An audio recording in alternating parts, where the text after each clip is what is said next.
على الحسين. تو خاص طور پر میرا مولا سجاد،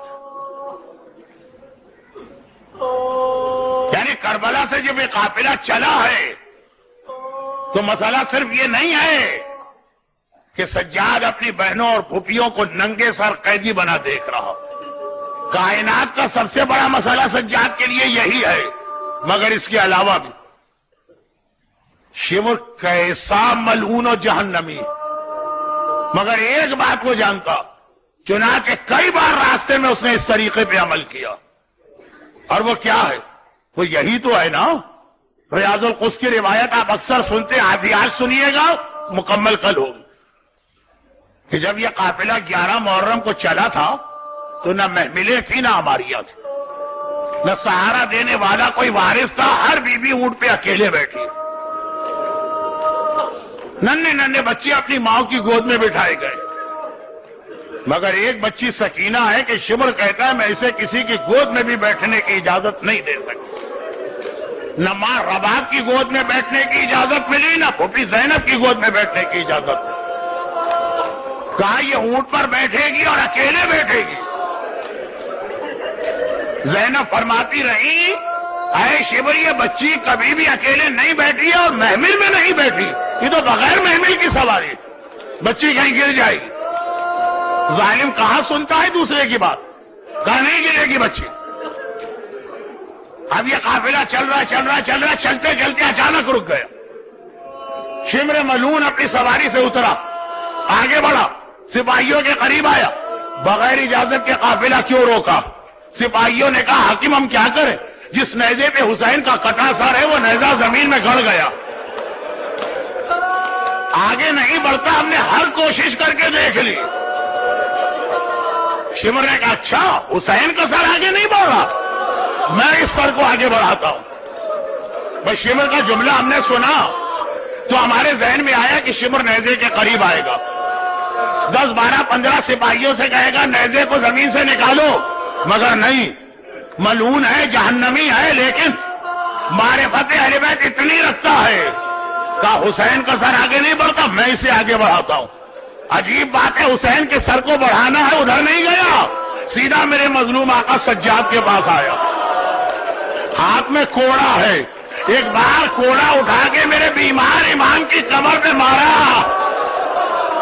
سجاد جب تک تیرا بابا آگے نہیں بڑھے گا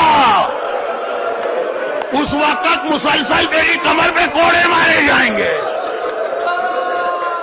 سمر جانتا ہے، دیکھیں یہ بھی سجاد کا ایک امتحان. سجاد نے صرف ایک جملہ کا بابا رک کیوں گئے ہیں؟ کٹے سر سے آواز آئی سجاد میں تیری مظلومیت کو دیکھ رہا ہوں لیکن آگے کیسے بڑھوں؟ میری سکینہ اونٹ سے جنگل میں گر گئی ہے، جب تک کہ سکینہ نہیں آئے گی حسین آگے نہیں بڑھے گا.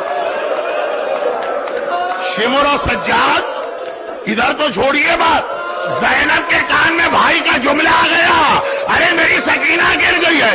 شہزادی گھبرا کے اونٹ سے اتری، جنگل میں داخل ہوئی. اینا سکینہ، اینا سکینہ، ارے سکینہ بیٹی کہاں ہو، بوبی کو جواب دو. سکینہ کا جواب تو نہ آیا.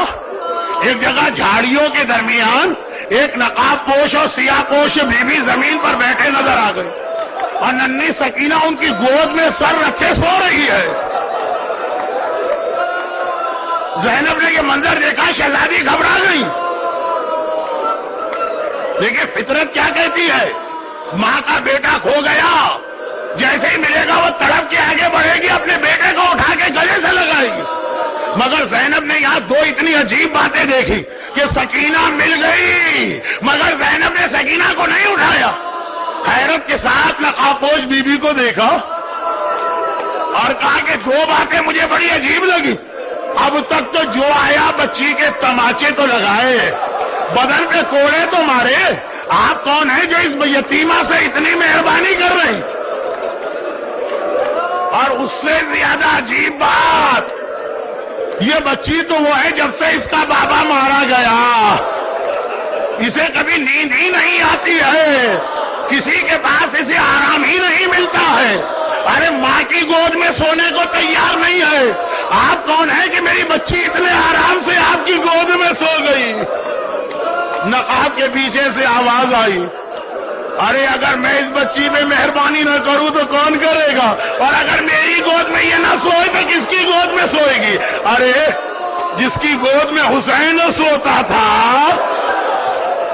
اگر حسین کی بیٹی سو گئی، زینب نے آواز سنی، حیرت بڑھ گئی، پریشانی بڑھ گئی، بی بی آپ کی آواز میں نے سنی ہے، یہ جانی پہچانی آواز ہے، للہ اپنا تعارف کرائیے آپ کون ہے؟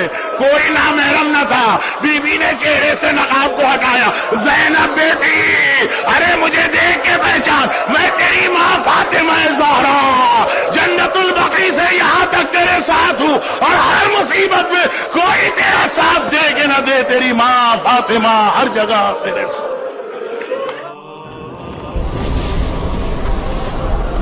السلام على الحسين